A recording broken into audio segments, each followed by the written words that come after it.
Hello नमस्कार, मैं हूं अनुभव तिवारी एडवोकेट और आज एक बार पुनः मैं आपके सामने उपस्थित हुआ हूं एक इंटरेस्टिंग इम्पोर्टेंट मीटिंग जानकारी लेकर। जी हां, आज हम आपसे बात करेंगे कि अगर आप जनरल कैटेगरी के विद्यार्थी हैं तो किस प्रकार से आरक्षण आपको भी मिल सकता है।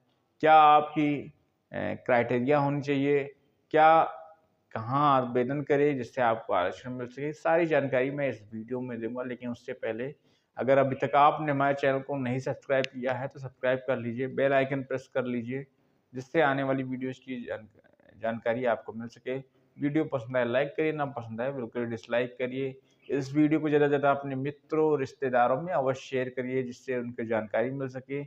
तो चलिए बिना किसी देरी के अपने सेशन की हम शुरुआत करते हैं।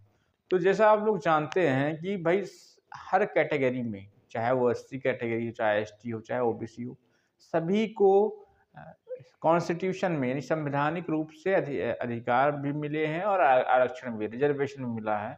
लेकिन अगर आप जनरल कैटेगरी के हैं यानी सामान्य श्रेणी से आते हैं, अनारक्षित श्रेणी से आते हैं, अनरिजर्व श्रेणी से आते हैं, कैटेगरी से आते हैं, तो आपको किस प्रकार से 10% के कम से कम आरक्षण जरूर मिल सकता है। जी हाँ, देखिए 2019 में सेंट्रल गवर्नमेंट ने एक स्कीम चलाई थी, ईडब्ल्यूएस यानी इकोनॉमिकल वीकर सेक्शन, मतलब आर्थिक रूप से कमजोर वर्ग के लिए।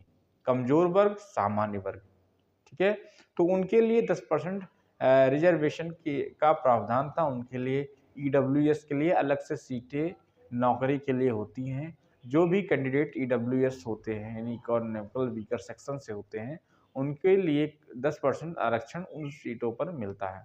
तो देखिए किस प्रकार से आप ईडब्ल्यूएस बनवा सकते हैं और क्या योग्यता आपको होनी चाहिए ईडब्ल्यूएस के लिए।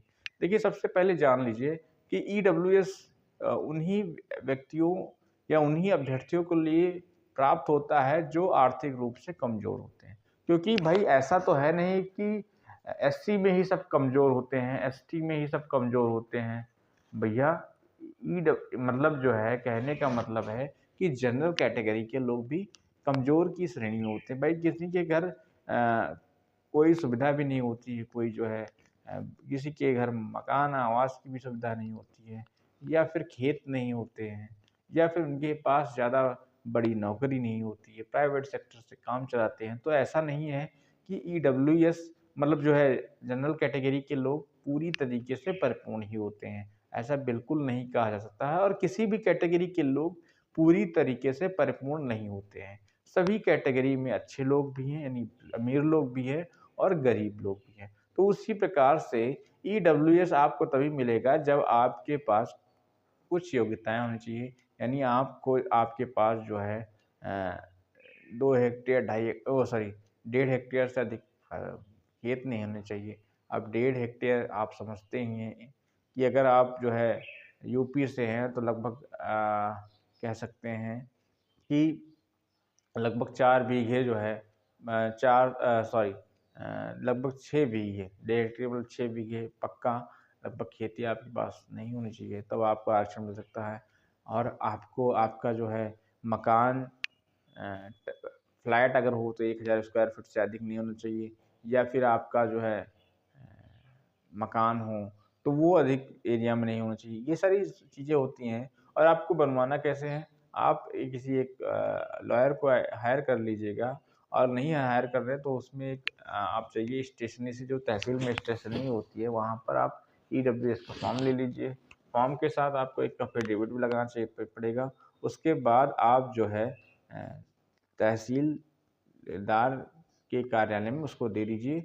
वहीं से वो लेखपाल के यहाँ रिपोर्ट लग जाएगी, आपको लेखपाल भी प्रमाणित कर देगा कि ठीक है ये भाई कमज़ोर श्रेणी से बिलोंग करते हैं, तो इसलिए इनको जो है आर्थिक रूप से कमज़ोर श्रेणी के लिए जो है आरक्षण का प्रावधान देना चाहिए। उसको रिपोर्ट लगा देगा, उसी रिपोर्ट को आरआई फॉरवर्ड कर देंगे और बाद में तहसीलदार के कार्यालय से तहसीलदार के सिग्नेचर से वो अटेस्ट मांगा जाता है, वही आपको निर्गत कर दिया जाता है। और सबसे बड़ी बात कि ये एक फाइनेंशियल ईयर के लिए होता है, यानी 1 अप्रैल से 31 मार्च तक आप ईडब्ल्यूएस सर्टिफिकेट का यूज़ कर सकते हैं। दोबारा ये रिन्यूअल नहीं होता, आपको नया बनवाना पड़ता है। तो इसलिए अगर आप जो है आप ईडब्ल्यूएस श्रेणी का लाभ लेना चाहते हैं तो आपके लिए जो भी योग्यताएं बताई हैं कम से कम वो अर्हताएं होनी चाहिए आपको, तभी आप ईडब्ल्यूएस सर्टिफिकेट का लाभ मिल पाएगा आपको।